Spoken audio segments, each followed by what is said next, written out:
কারণে রাজ্যবাসীর মনে হয়েছে যে তৃণমূল হচ্ছে আরএসএসের বি টিম, বিজেপি হচ্ছে আরএসএসের এ টিম, আর তৃণমূল হচ্ছে আরএসএসের বি টিম। এই জায়গা থেকে রাজ্যবাসী চাইছেন যে তারা তৃণমূলকে সরিয়ে এমন একটা শক্তি পেতে চাইছে যারা তৃতীয় শক্তি হিসেবে কাজে লাগাতে পারে।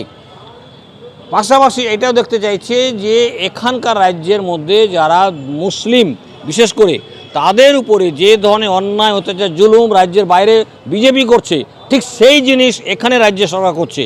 এবং রাজ্য সরকার চরমভাবে একটা কাজ করছে যে বিজেপি যখন কোনো রকমের মুসলিম বিরোধী দাঙ্গা লাগানোর চক্রান্ত করছে, সেই চক্রান্তটাকে আইনগতভাবে মোকাবিলা না করে মুসলিমদেরকে বারবার বলছে তোমরা তাদের তৈরি করা ফাঁদে পা দিও না। এইটা কি ধরনের আচরণ? একজন দাঙ্গা লাগানোর ষড়যন্ত্র করছে, এবার খুব স্বাভাবিক কারণে সাধারণ মানুষ সেখান থেকে বাঁচার চেষ্টা করবেন।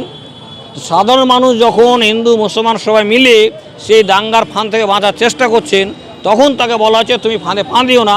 তার মানে হচ্ছে দাঙ্গার বিরুদ্ধে তুমি কোনো কথা বলো না। তো মানুষকে দাঙ্গার বিরুদ্ধে কথা বলতে হচ্ছে কেন? যে রাজ্য সরকার তার দায়িত্বটা পালন করছে না বলে।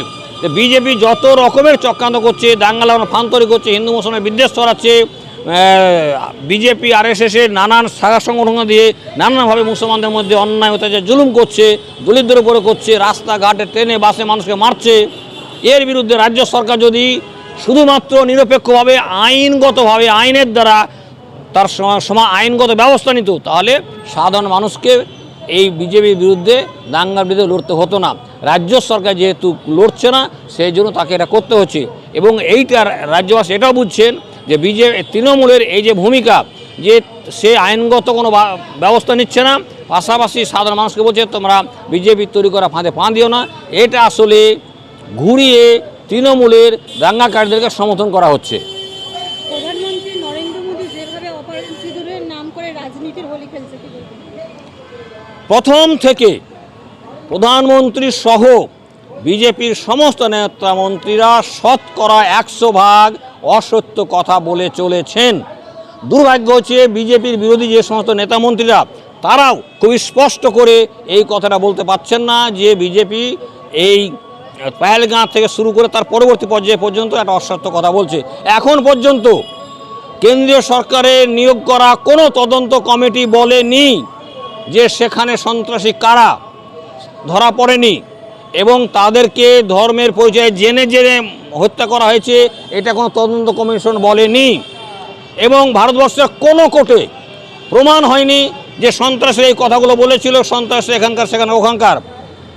বিজেপি প্রথম থেকে সেই কথা দুটো বলছে, আর বিরোধীরাও ঠিক তাদের কথাকে বিশ্বাস করে নিয়ে সেই কথাই বলে চলেছে। তাহলে যারা বিজেপি বিরোধী রাজনৈতিক দল তারা একদিকে বিজেপির বিরোধিতা করছে, আবার পেহেলগাঁও থেকে শুরু করে সিন্ধুর আক্রমণ পর্যন্ত বিজেপির তৈরি করা যে বক্তব্য, তৈরি করা যে ভাবনা, তার ভাষা, সেটাকে অকপটে বিশ্বাস করে বলছে। এটা তো বিরোধী রাজনীতিগুলো স্ববিরোধিতা।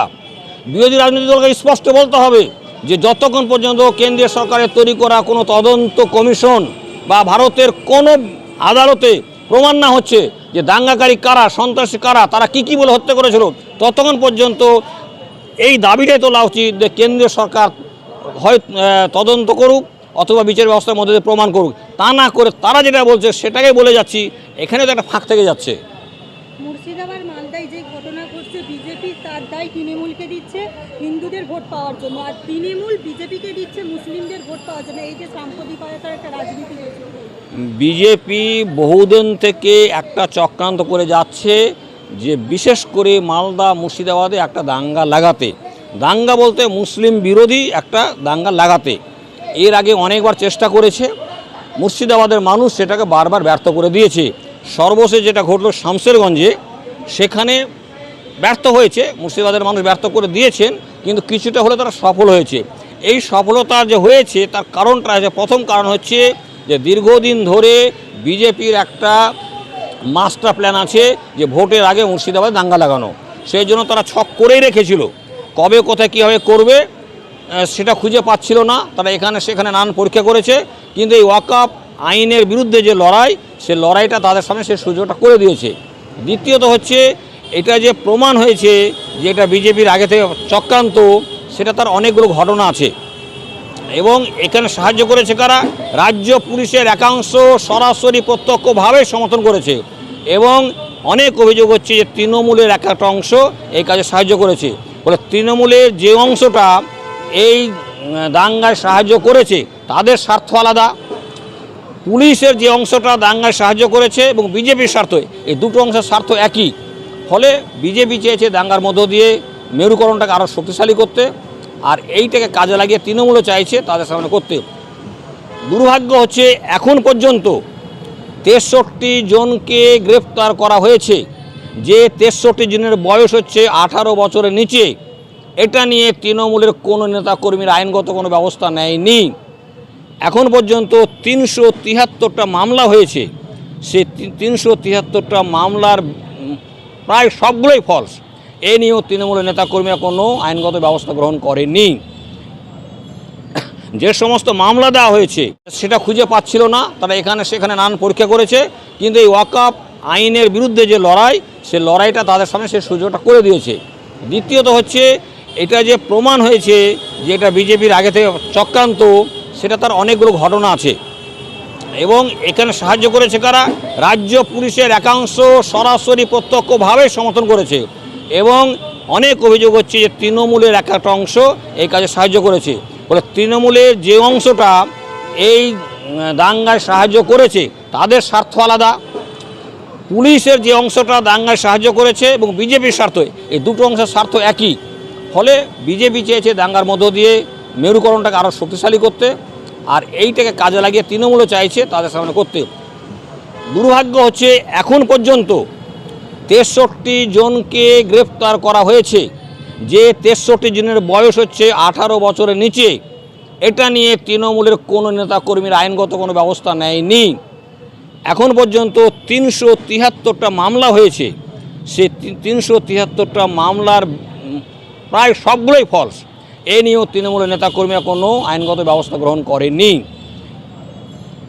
যে সমস্ত মামলা দেওয়া হয়েছে তার ওই নাম ধরে ধরে ধরে এখন পর্যন্ত 5000-এর বেশি মানুষের নাম করা হয়েছে, এবং লাস্টে লেখা আছে আদার্স। মানে 5000 মানুষকে গ্রেপ্তার করবে, আর তারপর আগামী কত বছর ধরে যে তাদের গ্রেপ্তার করবে তার কোনো ঠিক ঠিকানা নেই।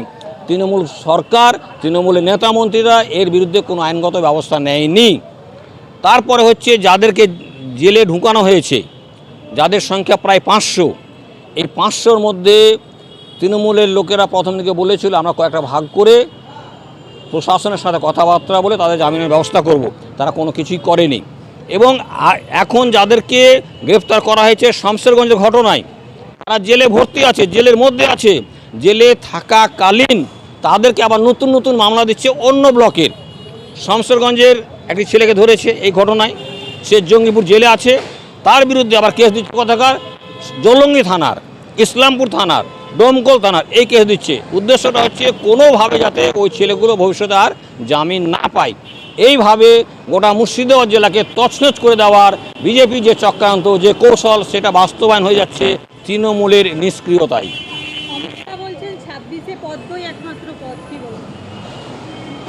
পদ্ম ভারতের ইতিহাসে কোনোদিনই ভারতের পথ ছিল না, 26-এর আগেও নেই, এখনও নেই, আগামীতেও হবে না, রাজ্যেও হবে না। আজকে যে কনভেনশন ছিল সেখানে একটা কথা বারবার উঠে এসছে যে বিজেপি সংখ্যালঘু ভোট নিয়ে কেন্দ্রে ক্ষমতায় আছে, সংখ্যাগরিষ্ঠ ভোট নিয়ে বিরোধীরা ক্ষমতায় যেতে পারছে না। যদি বিজেপি বিরোধী যে ভোট, সেই ভোটগুলোকে একত্রিত করা যায়, বিজেপির বিরুদ্ধে ঐক্যবদ্ধ লড়াই করা যায়, তাহলে আগামী 5000 বছরের মধ্যেও পদ্ম কোনো রাস্তা দেখতে পাবে না।